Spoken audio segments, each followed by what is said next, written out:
Hey everybody, I'm Nils Smith, and thanks for checking out this video. I'm here with my friend David Cooper with Invictus. David, thanks for joining us. Hey, my pleasure. Hello, everybody. It's great to see you. Thank you for joining us.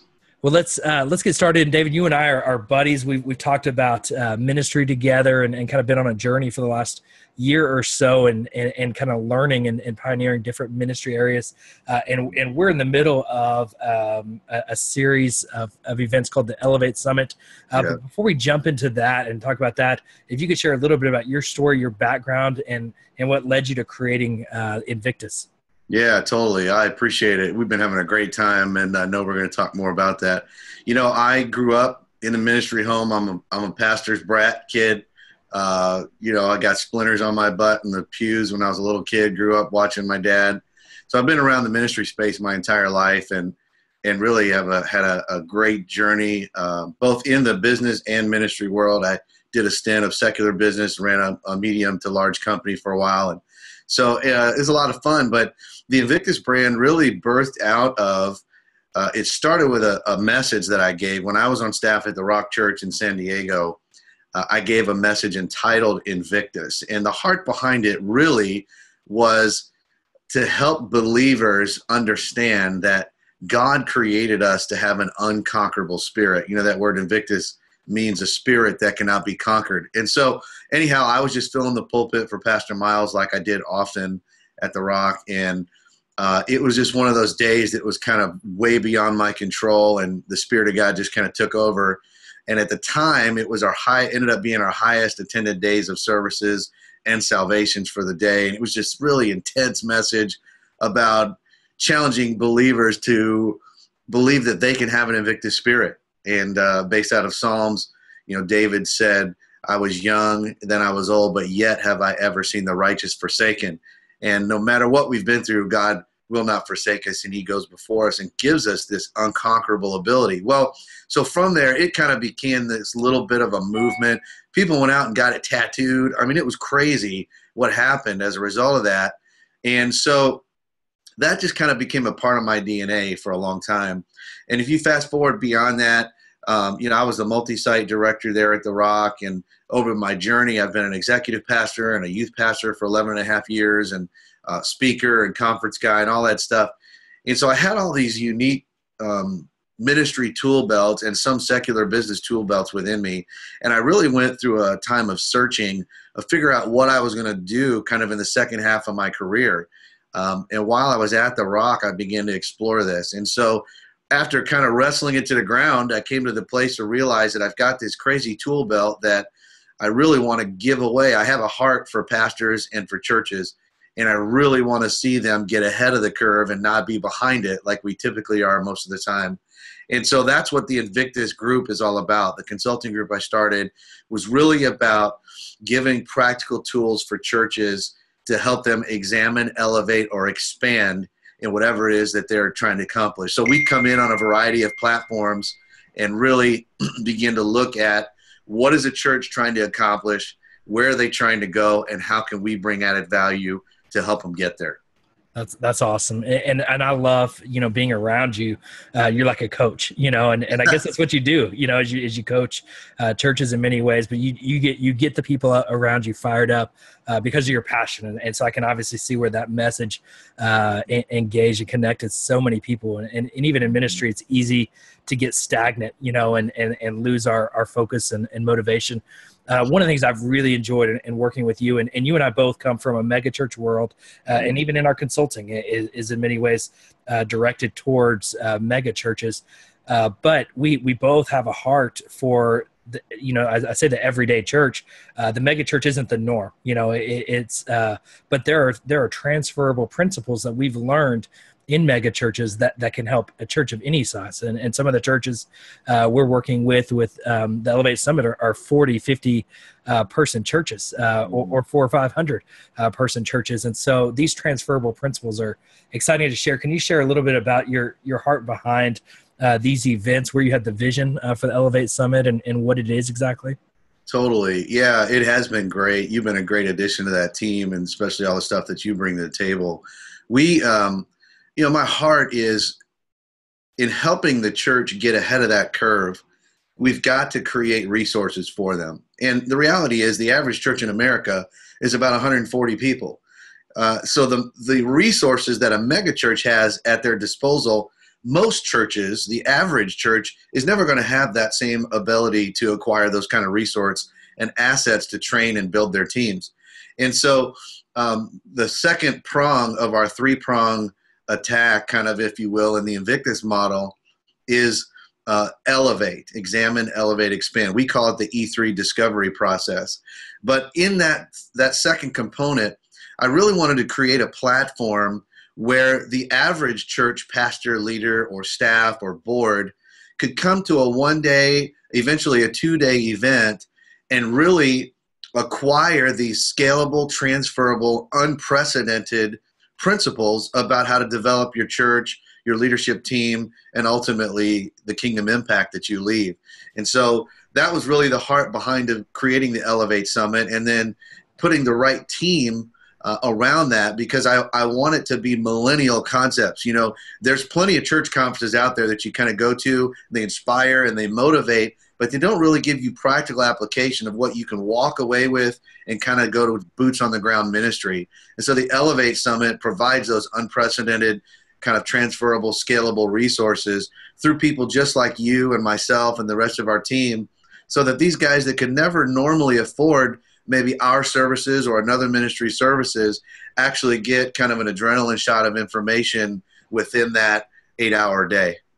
That's awesome. And I had I drew the short straw this last event and had to follow you. And so I think this is the longest I've ever seen you sit down. And so if you go to that event to say that it's an adrenaline shot, that adrenaline shot comes in session one, as you really motivate the leader to step up, to lead, to cast a vision, to create a culture, and really to expand their influence and impact in the communities that they're serving. Can you talk a little bit about your maybe I guess your speaking points in the summits, and then how the others that you've kind of brought alongside you, how that fits into the package as a whole with these summit events?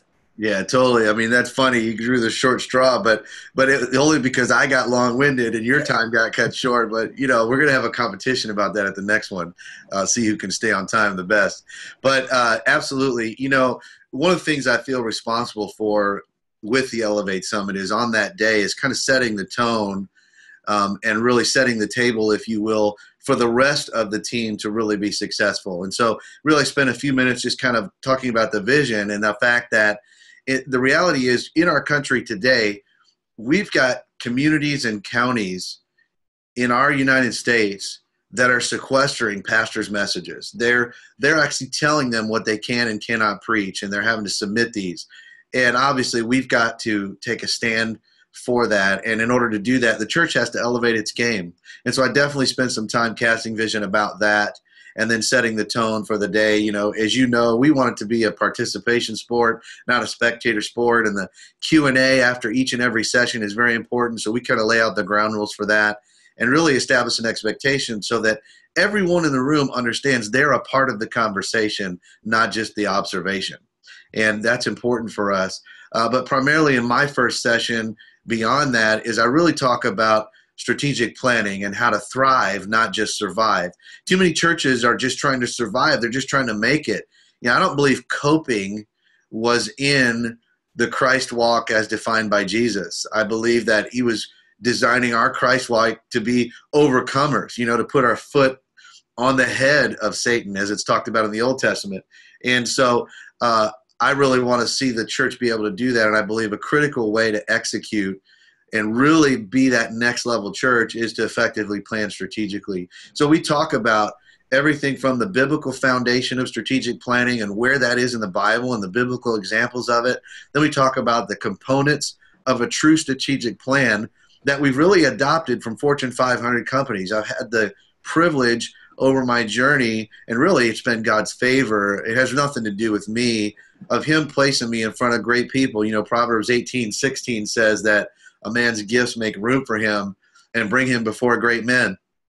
And so I've been privileged to do that at God's favor, going before me and sit with executives from Starbucks and Panera and executive VPs of McDonald's and learn about franchising and strategy, and really been able to be fortunate enough to get downloaded principles from these guys. And so now I want to give these away to the church and really help the church realize how to build a true strategic plan. A lot of times, many churches write down ideas and they might put a small 2 or 3 step kind of plan together, but very rarely do they actually sit down and write an 18-month, 3-year, or 5-year strategic plan with the true metric capabilities that they can acquire. And so we try to put that all together. We do that training in the first session and really talk about data. But the most important thing is we, as you know, that workbook that we created, they get templates and blueprints and 1, 2, 3 action items of how to build a strategic plan and then how to take it. And then the last 2 pieces of that session are really how do you execute the plan, and then how do you hold the team accountable to the plan, which that's the big one. And so it's great. They really get some tangible resource. And then, of course, following up, I tee that up, and then we start to transition to you, and you come in and start blowing people's minds about social media and all the skill set that you bring, and really how to leverage social media in the church space. You know, I think everybody's got a Facebook account or a Twitter account or a YouTube, and churches have all of those, but they're not firing on any of them really well. And I think that it's so important because we know already that the next generation of ministry leaders and attendees of our churches are going to just live in that social space. And so it was really exciting for me to be able to connect with you, you know, a year and a half or 2 ago. And now you are able to bring those transferable tools in from the social media space and all the great ministry stuff that you and Community Bible have done. That's huge. And so we give those social media principles away, and then we break for lunch, have a great lunch. It's catered all the time by somebody. And then we come back in the afternoon with Trent Dunham from Dunham & Company, and him talking about how to create a generous culture so that your giving could increase.